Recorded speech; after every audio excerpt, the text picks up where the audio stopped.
Senator Mark Kelly walked into that classified briefing expecting answers. What he got instead was a master class in political theater that would expose something far more dangerous than any military operation gone wrong. The room was packed with 100 senators, all summoned for what the Pentagon promised would be a comprehensive briefing on their Caribbean operation.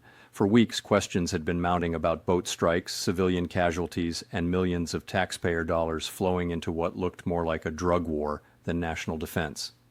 Kelly had prepared specific questions, technical questions, legal questions, questions that demanded real answers, not talking points.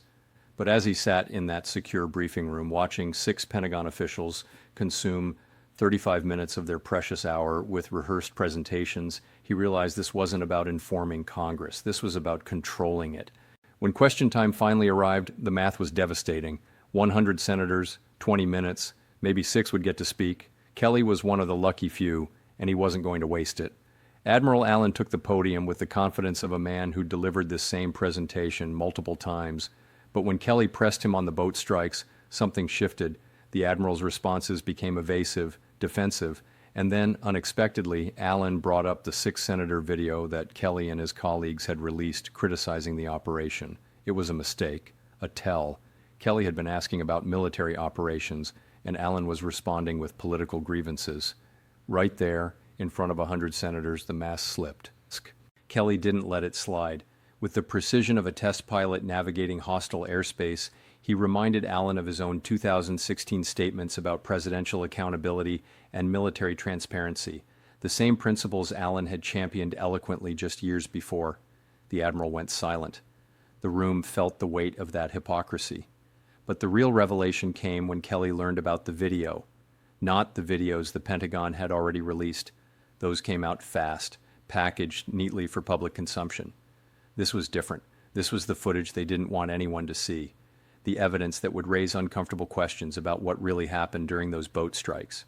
Pentagon officials insisted on keeping it classified, sharing it only with select committee members. But Kelly saw through the game. They'd chosen which senators got access based on who might ask the wrong questions. Armed Services Committee members? Fine. Intelligence Committee? Acceptable. But every senator representing millions of Americans who fund these operations? Too risky. The pattern was clear and disturbing. Release the videos that support your narrative. Classify the ones that don't. Turn congressional oversight into a privilege instead of a constitutional responsibility. Kelly left that briefing with more questions than answers, exactly as intended, but he also left with something the Pentagon hadn't anticipated: clarity about what they were really hiding. This wasn't about protecting national security, it was about protecting reputations. The operation Kelly described bore no resemblance to authorized military action, no congressional approval, no clear legal framework. It looked exactly like what it was: expensive law enforcement theater in the wrong ocean. While millions per day flowed toward intercepting cocaine bound for Europe and Africa, the fentanyl crisis that was actually killing Americans remained under-resourced at border entry points where technology and personnel could make a real difference. Kelly understood the cost calculation. More importantly, he understood the constitutional calculation. When military force is used without proper authorization and oversight becomes performance art, democracy itself is under attack. The admiral's defensive reaction to criticism revealed everything. In a healthy democracy, questioning military operations strengthens them by ensuring they serve legitimate purposes. When officials treat oversight as hostility, it suggests they know their actions won't survive scrutiny. Kelly's demand was simple: release the video publicly. Hold open hearings where taxpayers can hear directly from the officials they employ. Submit to real oversight instead of managed briefings designed to run out the clock. The stakes went far beyond one operation or one piece of footage. Every time Congress accepts limited access to evidence, every time lawmakers allow briefings to become presentations instead of interrogations, democratic accountability weakens. Kelly had seen this pattern before in other contexts, other operations. Officials promising transparency while practicing the opposite: selective disclosure that misleads more effectively than total secrecy. Questions deflected until public attention moves elsewhere, but this time felt different. The admiral's mistake in that briefing room, bringing up political grievances when asked about military actions, had exposed the real motivation. This wasn't about national security. It was about political protection. Kelly knew the constitutional stakes. Congress doesn't just fund military operations, it authorizes them. That authorization comes with obligations, including the obligation to verify that force is being used legally, proportionally, and effectively. When officials treat those obligations as inconveniences, when they ration evidence based on political calculations, when they turn oversight into theater, the system breaks down, not gradually, suddenly. The hidden video represents more than problematic footage. It represents the principle that in a democracy, uncomfortable truths don't disappear through classification. They surface through accountability. Kelly's frustration wasn't personal, it was constitutional.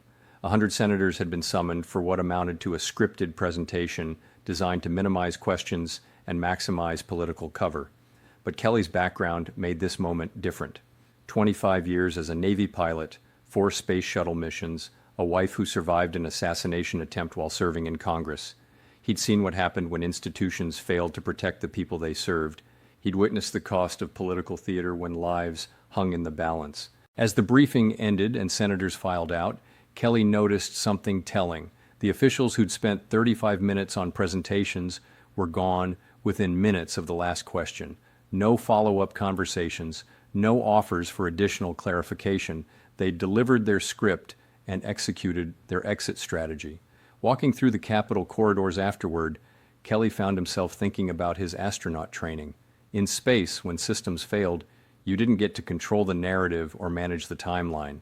You dealt with reality immediately and completely. The Pentagon's approach felt like the opposite.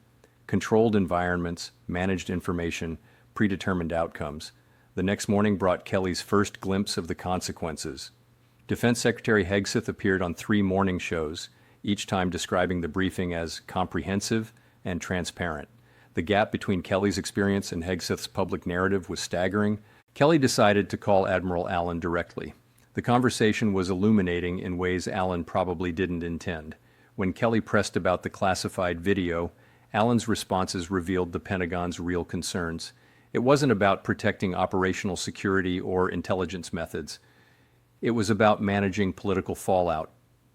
"Senator, you have to understand the context," Allen explained. "These operations are complex, and sometimes footage can be misinterpreted without proper background." Kelly cut through the diplomatic language. "Admiral, I've seen combat footage before. I can distinguish between operational complexity and accountability avoidance." The silence on the other end of the line spoke volumes. That afternoon, Kelly received an unexpected call from Senator Josh Hawley, one of the other 5 senators in the original video criticizing the operation. Hawley had been trying to access the classified footage through official channels for 2 weeks. Every request met bureaucratic delays. "They're running a classic stonewalling operation," Hawley told Kelly. "Promise transparency, deliver delay.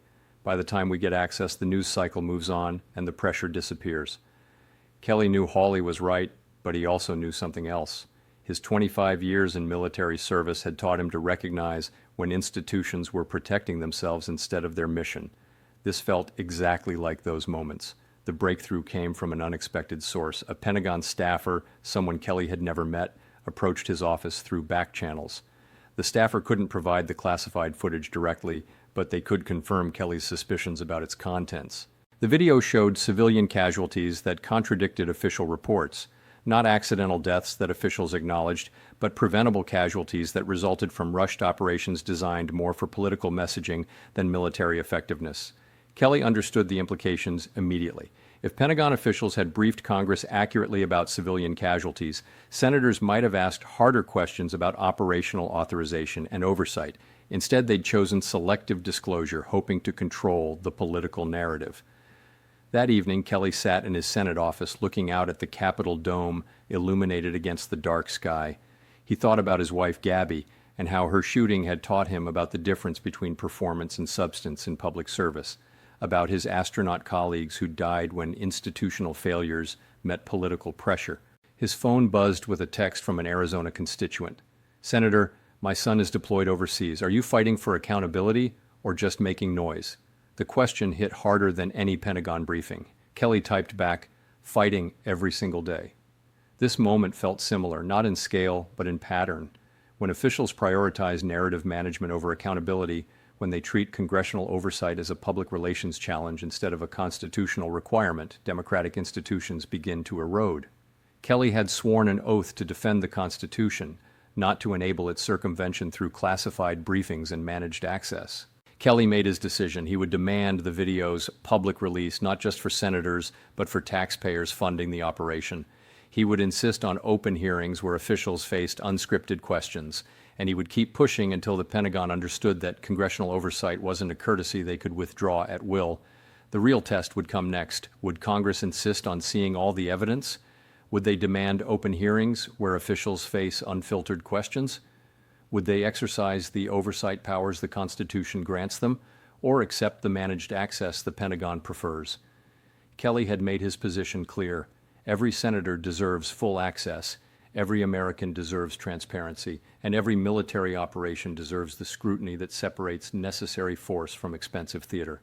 The video would eventually surface. The question was whether it would come through Democratic oversight or eventual whistleblowing. Kelly preferred the former. For democracy's sake, he hoped his colleagues would too. But if they wouldn't act, Kelly was prepared to force the issue.